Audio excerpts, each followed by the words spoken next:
আসসালামু আলাইকুম, কেমন আছেন সবাই? আশা করি সবাই ভালো আছেন। চলে আসলাম নতুন আরেকটা ভিডিও নিয়ে। আর আজকে ভিডিওটা শুরু করলাম রাশফির কোচিং থেকে। বিকালে গেছি, সন্ধ্যার দিকে 5টায় ওর কোচিং শেষ, তখন ওকে নিতে গেছিলাম। তার মাসফি আজকে কোচিংয়ে যায় অনেক খুশি। প্রত্যেকটা ক্লাসই ও ঘুরে ঘুরে দেখছে আজকে। ও এমনিতে কোলে থাকে, দেখা যায় যে আমি ওকে বেশি ক্লাসে নিয়ে ছেড়ে দেয় না, কিন্তু আজকে নিচে নামাই দিছি, তো অনেক আনন্দ করছে। আর এদিকে রাশফির কাছেও মাঝে মাঝে যাইতেছে, ওর সাথে দুষ্টামি করতেছে। আর রাশফির ম্যাম মাসফিকে অনেক আদর করে, ওনার সাথে মাসফির বন্ডিংটা অন্যরকম।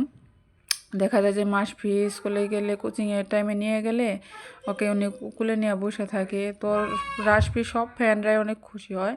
আর এদিকে মাসফিকে আমি নিয়ে একটু রাশফির স্কুলে যেতেছিলাম। রাশফির স্কুল ছুটি হয়ে গেছে, ওকে নিতে যাব সকালে 10টা 10:30। আর আজকে রাশফিদের স্কুল ছুটি হয়েছে 10:30টায়, কারণ ওদের স্কুল আবার টাইম পিছাই দিছে।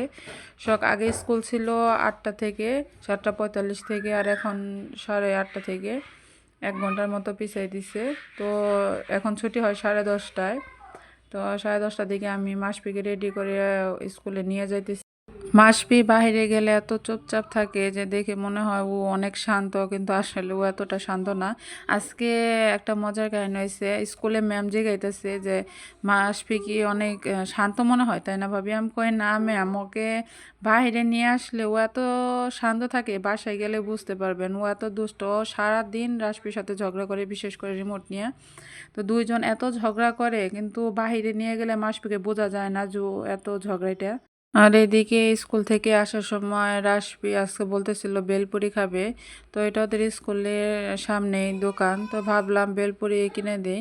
আর এখান থেকে বেলপুরি আমি ওকে বেশি কিনে দেই না, এটা খেতে বেশি ভালো লাগে না, যার জন্য আমি কিনে দিই না। আজকে হঠাৎ করে বলতেছে, যার জন্য কিনে দিছি। আর এখানে পেয়ারাও ছিল, ভাবলাম পেয়ারা ভর্তাটা নিয়ে যায়। ওনার কাছে মোটামুটি ভর্তার আইটেমগুলো ভালো লাগে, পেয়ারা ভর্তা বলেন, আনারস ভর্তা বলেন, খেতে ভালোই লাগে। তো বেলপুরিটা আমি কখনো ট্রাই করি নাই, আর বেলপুরিটা বেশি ভালো লাগে না, এই জন্য অ্যাভয়েড করি সবসময়। আর এদিকে রাশফিকে বেলপুরিটা দিছি, দেখে মাসফিও কান্না করতেছে খাওয়ার জন্য। আর মাসফির একটা জিনিস কি, ও ও খাইতে পারুক বা না পারুক, আমরা যেটা খাবো ওটা ও চেষ্টা করে। আমরা ঝাল খাইলে যে কোনো, আমি আমি যে সবজি রান্না করি, তরকারিটা রান্না করি, এটা কিন্তু প্রচুর ঝাল হয়। তারপরে এটা কিন্তু মাসফি সবসময় ট্রাই করে খাওয়ার জন্য। মানে ঝাল ও খাওয়ার পর অনেক করে ঝালে, তারপরে ওটা ও খায়, ওটা ট্রাই করে। তো আমি মনে করি যে বাচ্চা ছোটোবেলা থেকে সব কিছু খাওয়ানোটাই উচিত। আর আমি ছোটোবেলা থেকে এখন মাসফিকে যে পরিবেশে বড় করব, ও সেই পরিবেশে বেড়ে উঠব। আর বাচ্চাদের আমার মনে হয় ছোটোবেলা থেকে সব কিছুর অভ্যাস করা উচিত।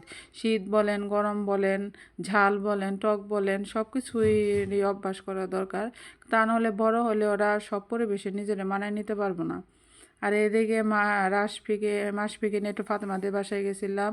আর মাসফির একটা প্রতিদিনের রুটিন কি জানেন? এই যে যখনই আমার বাসায় আঙ্কেল আসবে দুধ দেওয়ার জন্য, ও কাউকে দুধ নিতে দিব না, ও নিজে দৌড়ে পাতিল নিয়ে যাব দুধ আনার জন্য। মানে এটা ও রাশফিকেও করতে দিব না, কাউকে করতে দিব না। আর এখানে আমি দুপুরে রান্নার জন্য আজকে বাঁধাকপি নিয়ে নিচ্ছি। বাঁধাকপিটা আজকে আমি শুটকি দিয়ে রান্না করব, এই জন্য আগে কেটে নিতেছি। আর আরেকটা কথা কি, এখন সোশ্যাল মিডিয়াতে ঢুকলেই দেখা যায় যে তনিয়া আপুকে নিয়ে দেখি সবাই কথা বলে। আচ্ছা, একদিন এই তনিয়া আপুকে নিয়ে আমরা কতটা ট্রল করছি দেখেন। এই তনিয়া আপু কিন্তু ওনার হাজবেন্ডকে নিয়ে অনেক ট্রলের শিকার হয়েছে। আমরা কত কিছু বলছি যে উনি ওনার হাজবেন্ডকে বিয়ে করছে টাকার লোভে। আচ্ছা, উনি যদি ওনার হাজবেন্ডকে টাকার লোভে বিয়ে করতো, তাহলে ওনার হাজবেন্ডের যে অবস্থা হয়েছিল, উনি যেভাবে ওনার হাজবেন্ডের পাশে ছিল, এটা কিন্তু অন্য কোনো মেয়ে হলে এভাবে থাকতো না। উনি ওনার সর্বস্ব দিয়ে ওনাকে ট্রিটমেন্ট করাইছে। উনি ওনার হাজবেন্ডের পাশে সবসময়ই ছিল। ওনার হাজবেন্ডের জন্য কিন্তু ওনার অনেক ট্রলের শিকার হইতেছে, তারপরও কিন্তু একটা বারও তনিয়া আপু মন খারাপ করে না, কোনো কিছু করে না, সবসময় উনি ফাইট করে গেছে। আর আমরা বাঙালিরা কি জানেন, আমাদের একটা অভ্যাস কি, আমরা অন্যকে ট্রল করতে খুব ভালোবাসি, অন্যকে সবার সামনে ছোট করতে খুব ভালোবাসি। কেন আজকে যে আমি আরেকজনকে ছোট করতেছি সবার সামনে, একদিন কিন্তু সেম ওই পরিস্থিতি থেকে আমার পড়তে হবে, এটা আমরা কেউ মনেই করি না। এই জন্য আমাদের সমাজটা এরকম। আর আমাদের সমাজে আরেকটা সমস্যা কি জানেন, আমরা হুজুগে চলি। দেখা যাবে যখন যেটা হইতেছে আমরা ওটা নিয়ে পড়ে থাকি। ইদানিং দেখা যাইতেছে যে মাঝখানে কিছুদিন ছিল তাহসান ভাইয়াকে নিয়ে, আবার এখন কিছুদিন যাবৎ হইতেছে স্মৃতি আপু আর বাপি ভাইকে নিয়ে। আমরা আসি একটা না, দেখেন আমরা একটা না একটা কিছু নিয়ে পড়ে থাকি, যে কার কোন দোষ। আমরা সবসময় অন্যের দোষ খুঁজি। আমরা যদি অন্যের দোষটা না খুঁজে অন্যের ভালোটা খুঁজতাম, আমাদের পৃথিবীটা কিন্তু কত না সুন্দর হতো। আসলে এগুলো কিন্তু বাহিরের ক্রান্তিতে নাই, আমাদের বাংলাদেশে সব বেশি চলে। দেখা যায় আমরা অন্যের দোষ খুঁজে খুব মজা পাই। আর সব দোষ গুণ ভালো মন্দ সব মিলেই কিন্তু একটা মানুষ।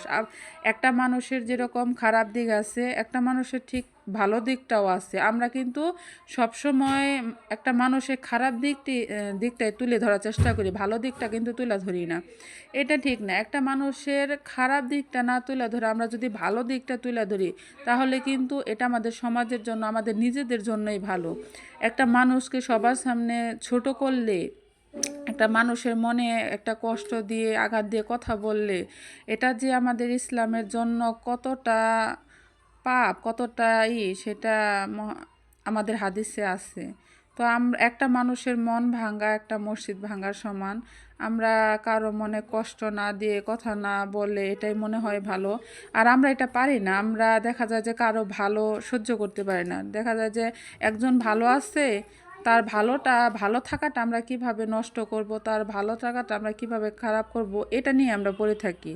মানে কারো ভালো আমাদের সহ্য হয় না, এটাই হলো আমাদের সমাজের নিয়ম। মানে এটাই বাস্তবতা, আমরা কারো ভালো দেখতেই পারি না।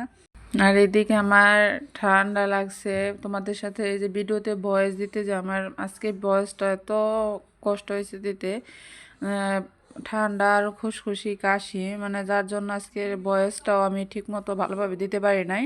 আর সবাই জানাবা আমার ভিডিও তোমাদের কাছে কেমন লাগে, অবশ্যই কমেন্টে জানাবা। আর ভিডিও যদি ভালো লাগে অবশ্যই চ্যানেলটা সাবস্ক্রাইব করে দিবা। আর এদিকে আমার শুটকি তরকারিটা আমি অলরেডি চুলায় বসাই দিছি। এখানে আমি পেঁয়াজ, কাঁচামরিচ আর রসুন দিয়ে দিছি, আর একটু তেল। আর পেঁয়াজটা আমি একটু ভালোভাবে ভেজে নিব। আর শুটকি মাছগুলো কিন্তু আমি ভালোভাবে গরম পানি দিয়ে ধুয়ে নিচ্ছি। এটা ভালোভাবে গরম পানি দিয়ে না ধুলে কিন্তু একটা ওপরে যে ময়লাটা ওটা থেকে যায়, পরে ওটা খেতে ভালো লাগে না। আর এদিকে আমি তরকারিতে একটু মশলা দিয়ে দিছিলাম, হলুদের গুঁড়া, মরিচের গুঁড়া, লবণ আর একটু জিরা বাটা। আর এই তো মশলাগুলো আমি এখন একটু কষে নেবো, আর হালকা করে একটু পানি দিয়ে দেবো যাতে মশলাটা পড়ে না যায়। আর আমি কিন্তু মাছটা আগে দিয়ে তারপরে পানিটা দিই, এতে করে আমার কাছে শুটকি মাছের ফ্লেভারটা বেশি ভালো লাগে। আর তোমরা কিভাবে রান্না করো অবশ্যই কমেন্টে জানাবা শুটকি মাছ। আর বাঁধাকপি দিয়ে শুটকি মাছটা কিন্তু আমার কাছে খেতে খুবই ভালো লাগে। আর এদিকে আমি চুলায় একটু শাক বসাই দিয়েছিলাম, ভাইতা শাক। আর এই শাকটা কিন্তু আমার কাছে খেতে খুবই ভালো লাগে, আর এই শাকটা আমার খুবই পছন্দের শাক। আমি যখনই বাইরে যাই তখনই কিন্তু এই শাকটা নিয়ে আসি বাইরে থেকে। আর এই শাকটা, আর এদিকে শাকটা আমি সোমবার দিয়ে দিতেছি। আর শাকটা মোটামুটি আমার সোমবার দেওয়া শেষের দিকে শাকটা কিন্তু মোটামুটি আমার হয়ে গেছে। আর এদিকে আমার শুটকির তরকারিটাও হয়ে গেছে। এই তো আমার শুটকির তরকারির ফাইনাল লুক। সবাই বলবা কেমন হয়েছে। আর এই পাতা তরকারিটা আমার কাছে খুবই ভালো লাগে। আর এটা আমি ভাজি থেকে পাতাকপি আমার কাছে শুটকি দিয়ে রান্না করলে বেশি ভালো লাগে। আর এদিকে বিকালে একটু ছাদে গেছি সন্ধ্যার দিকে, তাই তোমাদের সাথে শেয়ার করলাম আজকে সন্ধ্যার বাইরের আবহাওয়াটা। আমার কাছে আজকের বাইরের আবহাওয়াটা খুবই ভালো লাগতেছিল, তাই ভাবলাম তোমাদের সাথে একটু শেয়ার করি।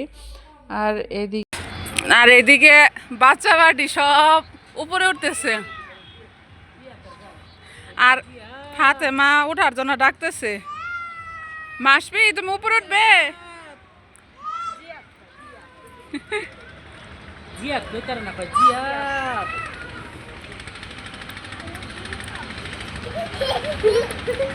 সবার কাপড় নিয়ে গেছে, শুধু আমার কাপড়ই রয়েছে। পিছে পড়ে গেছি পিছে পড়ে গেছি আজকে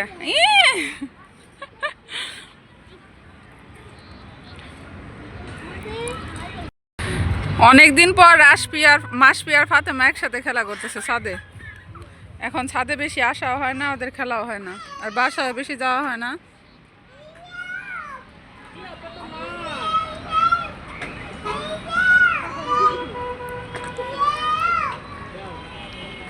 তুমি কাকে ডাকো ফাতেমা?